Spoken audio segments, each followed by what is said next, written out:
So you want to study in the UK in the year 2024 but don't know where to start? Well, you are at the right place. Hi, my name is Priya and in this video I'm going to be discussing everything you need to know to get your journey started in the UK in the year 2024. Intakes, visas, programs, education system, documentation and application, post-study work, part-time jobs for UG and PG students both. Stay tuned till the end of this video to find out everything. Also hit the subscribe button because it's free, just like our services. You can also get in touch by clicking at the link in the description box below. Let's get started. Let us start with the education system. The British education system is quite identical to Indian education, but there are a few key differences. Bachelor's degrees are usually up to 3 years including engineering. However, medicine, dentistry, veterinary sciences are usually 5 years. If you want an industrial placement at a UG level, it will go up for usually 4 years, which is 3 years of study and 1 year of work. These degrees are also called as sandwich degrees. Masters including MBA are usually 1 year, but some MBAs and research masters may last up to 16 months to 2 years. An industrial placement will also be available for masters, but in that case a 1 year degree will be for 2 years, which means 1 year of study and 1 year of work. Over to the major intakes in the UK. The UK has 3 major intakes: September, January and May. September is the best choice because all universities offer all programs. January options are limited and May is negligible. Here an important thing to note is that if you are targeting top universities like Oxford, Cambridge, Imperial, LSE, etc., January isn't usually available, so September will be your best bet. Now let us talk about universities and colleges. The UK has over 150 universities, out of which most of them are public universities and a few of those are private. Russell Group universities are the top 24 universities and are ideal for those who want to study at top ranking institution. Some of the examples include Imperial College London, Oxford, Cambridge, UCL, LSE, King's College London, Sheffield, Manchester and Warwick.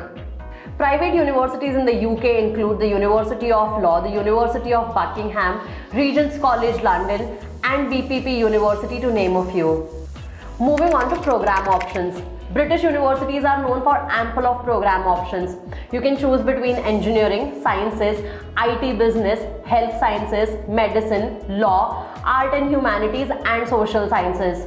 The UK is a top choice if you want to pursue degrees in music, fashion, art management, film and TV and journalism.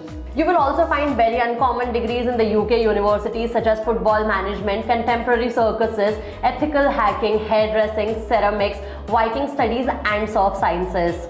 Shortlisting programs can be a task in the UK given there are so many options.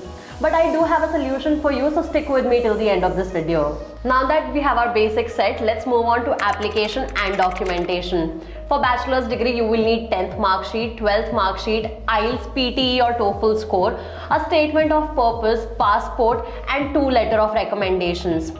IELTS waivers are possible if you've studied in CBSE, ICSE or certain state boards with 70% plus in your English. For some courses like medicine, vet sciences, dentistry or law, you will need additional tests like UCAT, BMAT or LNAT. Creative courses will require a portfolio. To apply, you can directly apply through the university website or through UCAS. Do note that top universities will only accept your application if you apply through UCAS. UCAS is a centralized portal where you can apply at top universities or program choices together, where you just have to pay £26.50 or 2600 rupee as an application fee. One more thing is UCAS is only for September intake. Direct applications are usually free. Also, if you do not have your final mark sheets or English language test results, you can still apply for a conditional offer letter. Over to PG documentation and application. For masters, only direct applications will be accepted. Most of these universities will not charge you, but some of them may charge £50 to £100. Documents required for this will be your education documents starting from 10 to your bachelor's, IELTS, PTE or TOEFL score, a statement of purpose, passport, CV and 2 letters of recommendation. IELTS waivers are possible too for case-to-case basis. Also, if you have work experience or work ex certificates will be required, and in some cases GMAT or GRE scores will be required if you are applying for MBA degree. For masters as well, you can apply for a conditional offer letter if you do not have your final mark sheet or IELTS scores. So now let's discuss deadlines. We'll start with UG first. If you are applying through UCAS, the portal will open on 5th September 2023 and will close on 15th October 2023 for all the courses at Oxford and Cambridge and medicine, vet sciences, dentistry for September 2024 intake. For all the other universities, the UCAS deadline will be 31st January 2024. If you apply directly, many universities will continue to accept your application till May and June 2024. For PG students, the admission will start from September 2023 for September 2024 intake. Some courses like MBA will have 4 to 8 rounds of deadline with the final deadline in February or March 2024. Top universities will continue to accept your application until February 2024, while some universities will continue to accept your applications till May or June 2024. My advice here will be that you start your own research right now to make sure that you're not late. Cool, now over to tuition fees, living costs and scholarships. The fee may vary on the basis of your course, location and university. Basic rules: lab courses will be expensive, top universities will be expensive, London based universities will be expensive and MBAs will be expensive.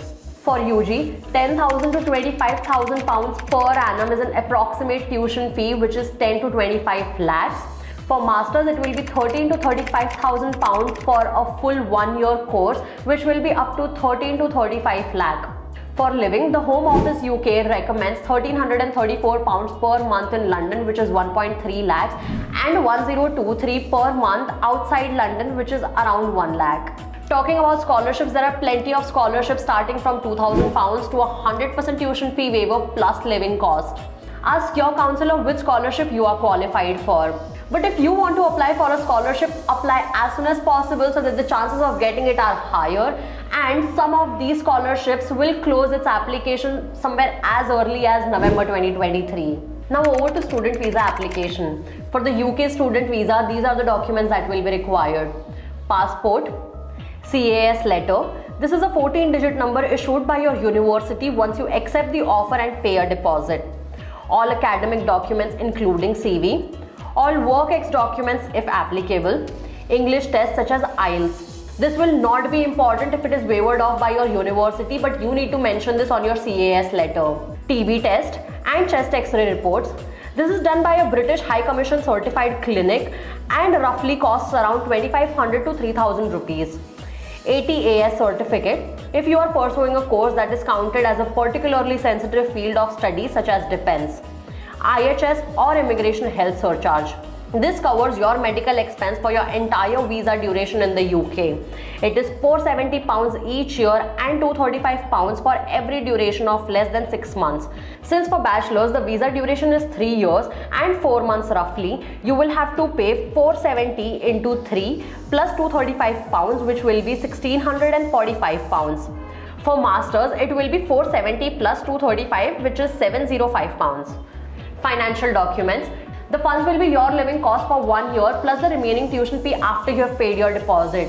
For London-based universities, it will be £12,006 for your living cost plus your remaining tuition fee, and for outside London universities, it will be £9,207 plus your remaining tuition fee.